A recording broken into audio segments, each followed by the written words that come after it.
بسم اللہ والصلاۃ والسلام علی رسول اللہ. السلام علیکم ورحمۃ اللہ. We are in the month of Ramadan. ہم رمضان کے مہینے میں ہیں. And we are in the second segment of Ramadan which is called segment of مغفرہ, segment of forgiveness. اشرائے مغفرت میں ہم موجود ہیں. اور آج سے ہم جو پہلا سبجیکٹ جس کو شروع کر رہے ہیں وہ چیریٹی ہے, صدقہ و خیرات کرنا. یہ کتنا اہم ہے اور یہ دینا کتنا ضروری ہے. اور ایک چیز جو میں سمپلیفائی کر دیتا ہوں کہ صدقہ دینا, چیریٹی کرنا بذات خود اصل میں یہ ایک عبادت ہے. یعنی جیسے نماز پڑھنا ایک عبادت ہے تو چیریٹی کرنا, صدقہ و خیرات کرنا بذات خود یہ ایک عبادت ہے.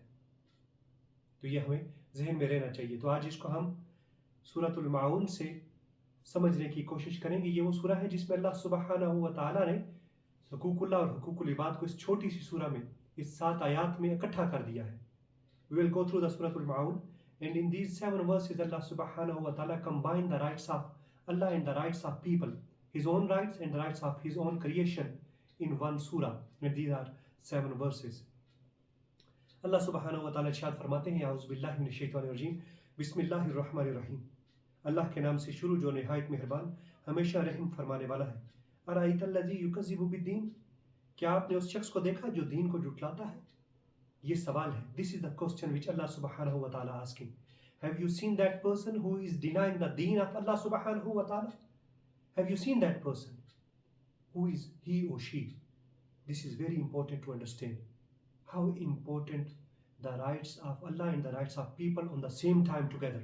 When we will combine these rights, then we will be on the sirat mustaqim, the straight path. So who are these? آگے چل کر فرمایا, فَذَلِكَ الَّذِي يَدُعُ الْيَتِيمَ, یہ وہ شخص ہے جو یتیم کو دھکے دیتا ہے, یعنی یتیموں کی حاجات کو رد کرتا ہے اور انہیں حق سے محروم رکھتا ہے. He is the one who is pushing the orphans. He is the one who is neglecting the orphans. یہ وہ ہے جو یتیم کو دھکے دیتا ہے, یعنی یتیموں کی حاجات کو رد کرتا ہے اور ان کے حق سے محروم کرتا ہے. یتیم کا حق کیا ہے کہ ان کی لک آفٹر کی جائے. آگے چل کر فرمایا, ولا یخد ولا طعام المسکین, اور محتاجوں کو کھانا کھلانے کی ترغیب نہیں دیتا, یعنی معاشرے سے غریبوں اور محتاجوں کے معاشی استحصال کے خاتمے کی کوشش نہیں کرتا. He is the one who is not encouraging others to feed people. This is very important to understand. He is the one who is not encouraging. This is come on the second stage. First stage is giving your own charity. Then tell others. Then convey this message to others.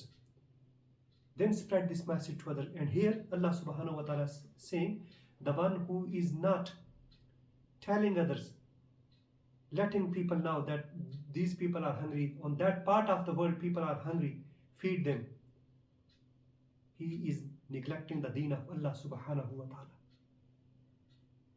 Then فَوَيْلُ لِلْمُصَلِّينَ, پس افسوس اور خرابی ہے ان نمازیوں کے لیے, الذین هم عن صلاتهم ساہون, جو اپنی نمازوں کی روح سے باخبر ہیں, یعنی انہیں محض حقوق اللہ یاد ہیں, حقوق العباد بلا بیٹھے ہیں. الذین هم یراؤن, وہ لوگ عبادت میں دکھلاوا کرتے ہیں کیونکہ وہ خالق کی رسمی بندگی بجا لاتے ہیں اور پسی ہوئی مخلوق سے بے پرواہی برتتے ہیں. وَيَمْنَعُونَ الْمَاعُونَ, اور وہ برتنے کی معمولی سی چیز بھی نہیں مانگنے پر نہیں دیتے. اور these are the people. How important the charity is. We are getting that sense from this Surah Al-Ma'un, that Allah subhanahu wa ta'ala saying he is denying the deen of Allah subhanahu wa ta'ala, who is neglecting the orphans, and he is not encouraging others to feed hungry people. These are the people who are showing off in their prayers. وہ اپنی نمازیں لوگوں کو دکھلاوے کے لیے پڑھتے ہیں, یعنی اپنی نماز کے روح سے جو نماز کا لیسن ہے ان کو وہ پتہ ہی نہیں ہے. میں نمازی ہوں, میں حاجی ہوں, میں نے اتنے عمرے کی. آج ہماری سوسائٹی کا یہی تو رونا ہے, یہی تو رونا ہے. لوگ یعنی دوسروں کے حقوق کو دبانے کے لیے, ان کا معاشی استحصال کرنے کے لیے ہم یہ آج یعنی حقوق اللہ کو استعمال کرتے ہیں. میری داڑھی دیکھ لو, میرا وضو دیکھ لو جی, میرے پینچے دیکھ لو جی. یہ چیزیں ہم اور یتیم اور مسکین کو دھکے دیتے ہیں. ہم خود بھی نہیں کرتے اور دوسروں کو انکرج بھی نہیں کرتے. اللہ سبحانہ و تعالیٰ said here, we need to encourage people. We need to give call to people that they need to feed those people, those who are hungry.